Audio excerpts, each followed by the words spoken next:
Hey, Martin with Modal Musical Machines here today. Just gonna do a little fret slotting operation here, and it occurred to me that I don't think I have this anywhere on film. For those of you who don't know about fret slot templates, it's a must-have. I don't like shilling for particular companies and things like that, but if you just Google that, you're going to find some companies that make very accurate and high quality, nice thick metal. I'm going to do a piece of ebony here, and the template, basically how it works is you've got an indexing pin. Now I made this up myself. This is a fret slot specific blade, very super narrow kerf that's actually the exact thickness that fret tangs are. So when you cut a slot, it's perfectly accurate. It fits exactly in there, exactly where it's supposed to. Just have a nice little slide. I have my index pin right here, right? So these index pins fit in just like so. The slots do, that is. And what I do in order to set it up, I get the blade so it's sitting right there. I basically slide the end of the fretboard right up to so it's sitting flush against the blade. And you know, I've already, because when you get, you know, this particular one, unfortunately I've run out of all of my own ebony, so I had to get this board from another company, and they get to you a little off. They're, you know, basically close, but I always do a nice plane to make sure that that's a nice thing, and then a nice 90-degree cut, perfectly 90 degrees, because that's going to be your nut right there.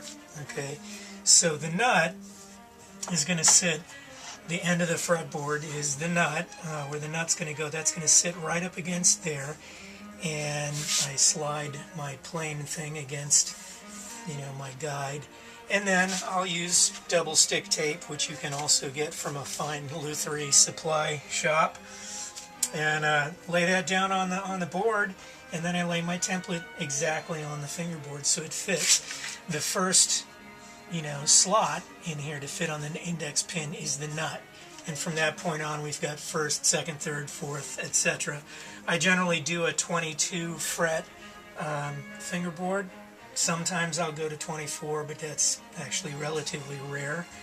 For me, the kinds of guitars I build usually are electric resonators, things of that nature, and they really don't need, it's you know, they're not high-end speed metal twiddler guitars, right? So, okay, so here we go. Put on my safety gear, and we'll just start. So I'm actually at the nut, and I've already squared this, so I don't want to make a cut there again just to confuse the issue.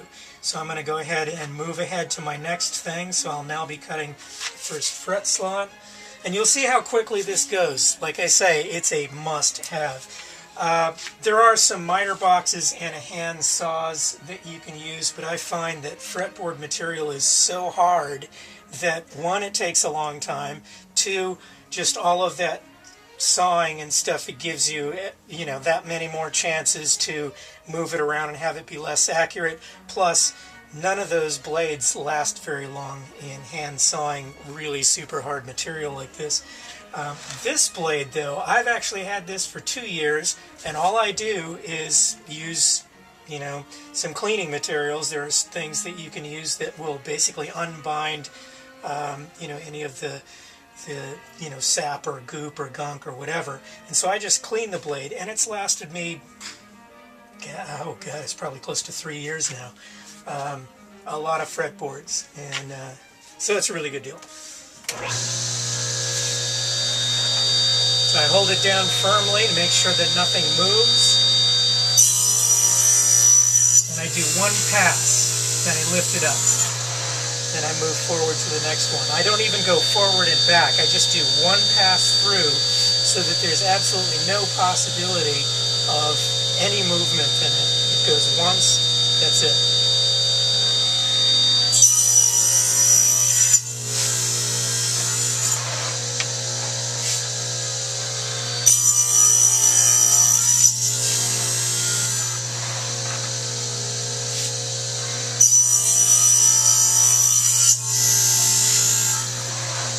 I'm pressing it this way, but also down to make sure that each of the slot depths are exactly the same, because this will have a tendency to want to push it up a little bit. So I have to push down to make sure that each slot cut is exactly the same depth. And obviously what I've done is I've measured that above where this goes so that I have the right depth.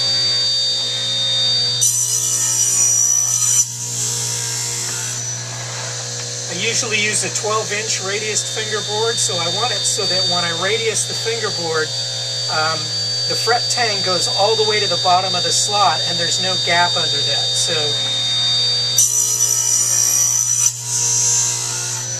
because if there is, I have to fill it, right? You can't just have open, gaps underneath your frets.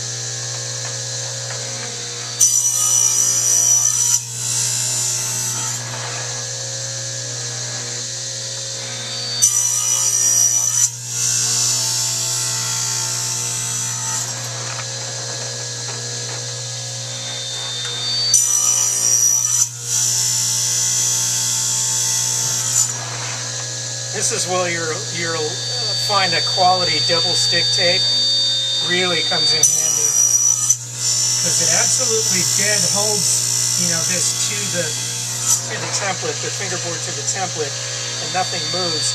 When you have to lift it repeatedly, you gotta make sure that, because if it moves at all in relation to this, the guitar will never play in tune. It will never be intonated properly.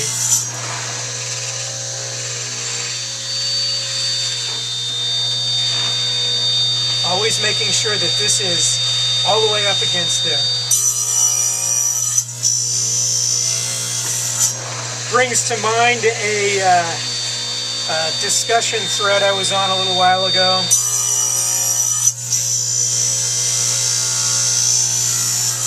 Somebody was having serious intonation problems.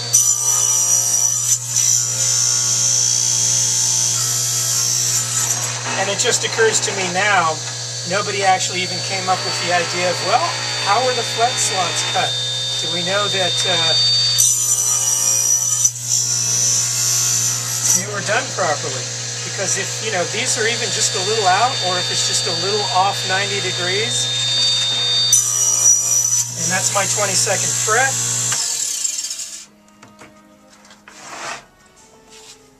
and there you are.